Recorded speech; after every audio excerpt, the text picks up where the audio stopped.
இப்போ முக்கியமான கேள்விகளுக்கெல்லாம் சப்ஸ்கிரைபர் கேட்ட கேள்விகளுக்கெல்லாம் நம்ம பதில் சொல்லலான்னு பார்க்குறோம். நம்ம வந்து கடந்த வாரம் சொல்லியிருந்தோம், அந்த சப்ஸ்கிரைபர் சண்டேல வந்து ஒரு நிகழ்ச்சிய தொடங்கி அதில் நம்ம பதில் சொல்றதுக்கு வச்சுக்கிறோம்னு. இப்போ இன்னையிலேருந்து முதல் வீடியோ இதுதான். இன்னையிலேருந்து தொடங்கலாம். சப்ஸ்கிரைபர் சண்டே கேள்விக்கு மட்டும் பதில் சொல்லலாம். முதல் கேள்வியை பார்ப்போம். சுருதி ஃபேஷன்கிற ஐடியிலேருந்து கேட்டிருக்கிறாரு. ப்ரோ சுஸ்லான் மாதிரி ஒரு லாங் டேர்ம் ஸ்டாக் சொல்லுங்க அப்படின்னு கேட்டிருக்கிறாரு. அவருக்கான பதில், ப்ரோ சுஸ்லான் வந்து 15 வருஷமாக எந்த ரிட்டர்னும் தரல. இப்போ வந்து நிறுவனம் வந்து பல பேரை நஷ்டப்படுத்தியிருக்கு.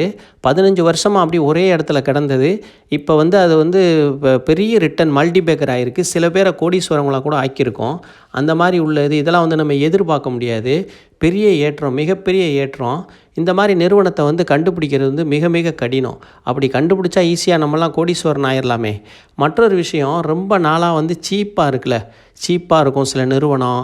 அதாவது தொடர்ந்து கடனில் இருக்கும், நஷ்டத்தில் இருக்கும். அப்படி ஒரு 100ல் ஒரு நிறுவனம் இந்த மாதிரி வந்து எல்லாத்தையும் கடந்து மீண்டு வரும். அந்த மாதிரி உள்ளதான் அந்த சுஸ்லான்லாம். யாருமே நினச்சிருக்க மாட்டாங்க சுஸ்லான் இவ்வளோ விலை